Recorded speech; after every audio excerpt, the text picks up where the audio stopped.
The Harrison family boardroom hadn't changed in 20 years. Same mahogany table, same leather chairs, same oil painting of my grandfather looking down at us with stern disapproval. I sat quietly at the far end, watching my father pace the room like he owned every molecule of air in it. Which technically, he did.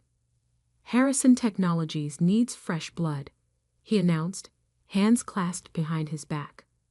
New investment, new ideas, new leadership for the next generation. My older brother, Marcus, straightened his tie, already smirking.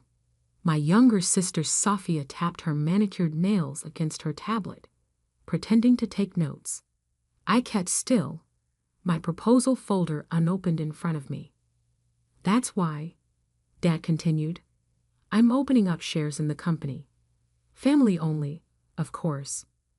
But, he paused for effect, you'll need to bring something to the table. We're talking serious investment. 7 figures minimum. Marcus raised his hand like we were still in grade school. I've already liquidated my tech stocks, Dad. I'm ready to put in $2 million. Excellent. Dad beamed. That's the kind of initiative we need. Sophia jumped in. James and I have discussed it. We can match that from our hedge fund returns. Perfect. This is exactly what I'm talking about. Real money, real commitment. Then all eyes turned to me. Alexandra Harrison, the middle child, the quiet one, the one who'd walked away from the family business 5 years ago to find herself. At least, that's how they described it. I cleared my throat. I'd like to present a proposal for modernizing our supply chain. And, Alex, Dad cut me off. We need actual capital, not ideas. How much can you invest? I met his gaze steadily. My current liquid assets are around $800,000. The room filled with poorly concealed snickers. Marcus actually rolled his eyes. Oh, sweetie. Sophia cooed with fake sympathy. This is a big kid's game. Maybe sit this one out? Dad's face hardened. We need someone with actual money to invest, Alexandra. Not whatever you've scraped together from your little consulting work. I didn't tell them about the other $50 million in assets I'd accumulated, or about the negotiations I'd been quietly conducting with Summit Industries, Harrison Tech's biggest competitor. I just nodded, gathered my things, and stood up. I understand. Thank you for the opportunity. Alex, Dad called as I reached the door. Maybe in a few years, when you've built up some real wealth. I closed the door quietly behind me. 2 weeks later, I sat in my real office, the top floor of a downtown high-rise, watching the morning news unfold on multiple screens. The headline scrolled across each one. BUREING, Summit Industries, NNOUNCE, NEU Aluminiership. My phone started buzzing immediately. First Marcus, then Sophia, then a stream of notifications from family members and business contacts. I ignored them all, focusing instead on the live feed from Harrison Technologies' lobby security camera.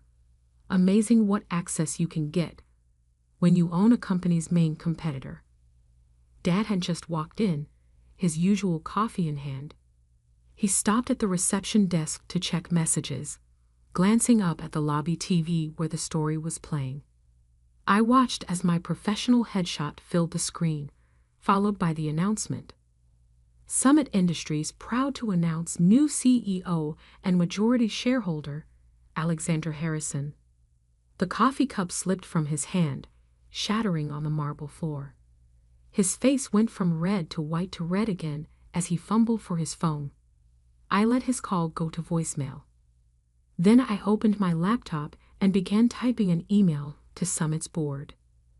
Ladies and gentlemen, as discussed in our previous meetings, Phase 1 of our expansion plan begins today. The first target: Harrison Technologies' main semiconductor contract with Maxwell Corp. They won't see us coming. They never did. Best regards, Alexandra Harrison, CEO, Summit Industries. I hit send and leaned back in my chair, looking out over the city skyline. In the distance, I could see Harrison Technologies' headquarters, the building I'd grown up dreaming of running someday. Now I had something better: the power to show them exactly what they'd dismissed. My phone buzzed again. A text from Marcus. "What the hell, Alex? Summit? Are you trying to destroy this family?" I typed back, "No, dear brother. I'm trying to show it what real money looks like." Then I turned off my phone and called my assistant. "Sarah, please inform Summit's PR team we're ready for Phase 2. And get me Maxwell Corp's CEO on the line." "Right away, Ms. Harrison." "Oh, and your father is in the lobby. He's quite insistent about seeing you." I smiled. "Tell security to escort him out. Remind him that as CEO of a competing company, he'll need to schedule any meetings through proper channels. And if he resists, take his picture. We'll need it for the restraining order I'll be filing this afternoon." I stood up, straightening my blazer, the same one I'd worn to that family meeting 2 weeks ago, the one they'd barely noticed because they were too busy counting their own money to see I had more than all of them combined. My office phone lit up. "Maxwell Corp CEO on line 1 for you, Ms. Harrison." I picked up the receiver, my voice calm and clear. "John, Alexandra Harrison here. Let's talk about your future with Summit Industries. Because sometimes the best revenge isn't just success. It's success they never saw coming." And I was just getting started. The next morning, Summit Industries stock opened 12% higher. Harrison Technologies dropped 8% in the first hour of trading. I watched both numbers from my private conference room while reviewing the Maxwell Corp contract, now exclusively Summit's, thanks to a late-night negotiation that cut Harrison Tech out of their biggest semiconductor deal. My assistant's voice came through the intercom. "Ms. Harrison, your sister Sophia is here. She doesn't have an appointment, but let her in." I closed my laptop. This should be interesting. Sophia burst through the door in designer heels and barely contained rage. "What are you doing, Alex? First Summit, now Maxwell? Are you trying to destroy everything Dad built?" I gestured to the chair across from me. "Please sit. You're making my security team nervous." "Screw your security team." But she sat anyway, smoothing her silk blouse with trembling hands. "Marcus is having a meltdown. Dad hasn't slept. Mom keeps crying about family loyalty." Fascinating. I pulled up a document on my tablet. "Speaking of loyalty, let's discuss Harrison Tech's new partnership with Vision Electronics, the one you and Marcus pushed through last quarter." She froze. "How do you know about that?" "I know everything, Sophia, including the fact that Vision is 3 months away from bankruptcy. Their financials are a house of cards, and you tied our family company to them because their CEO promised you and Marcus personal kickbacks." That's not. I have the offshore account records." I turned the tablet toward her. "Would you like to see them?" The color drained from her face. "You can't prove anything." "Actually, I can. Summit's forensic accounting team is very thorough.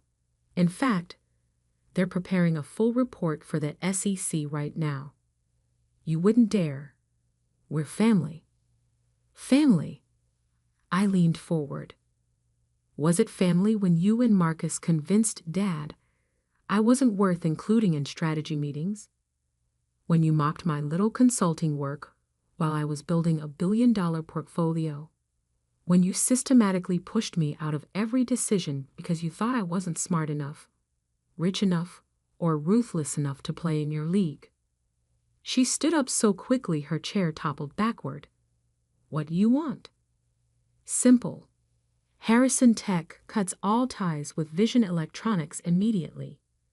You and Marcus resigned from the board, citing personal reasons. In return, those financial records never see the light of day. That's blackmail. No, dear sister, that's business. I opened my laptop again. You have until 5 p.m. to decide. After that, the SEC gets an anonymous tip. Dad will never agree to this. Dad doesn't have a choice. Summit now owns 30% of Harrison Tech's supplier network. One phone call from me, and your production lines stop tomorrow. She stared at me like she was seeing me for the first time. Who are you? I'm the sister you should have been paying attention to. I pressed the intercom. Sarah, please show Ms. Harrison out. And send in my M and a team. We have a busy afternoon ahead. After Sophia left, I pulled up the family photo from last Christmas. The last time we'd all been together. Me in the background, quiet, watching, planning. Them in the front, loud, confident, completely unaware that I was about to change everything. My phone buzzed. A message from Marcus. Whatever you're planning, stop. We can talk about this. I typed back. Like you talked about the Vision Electronics deal. Check your email. You have 4 hours. Then I opened the file marked Phase 3 and began reviewing the next step in Summit's expansion. By the time my M and a team arrived, I had already identified 3 more Harrison Tech contracts ready for acquisition. Because this wasn't just about revenge. This was about showing them exactly who they'd underestimated. And I was just getting warmed up. The afternoon news would announce Summit's latest acquisition, a small but crucial chip manufacturer that supplied 40% of Harrison Tech's components. Dad would see it during his usual 3 p.m. coffee break, the same coffee he dropped this morning. I smiled, imagining his reaction. Sometimes the quiet ones aren't quiet because they have nothing to say.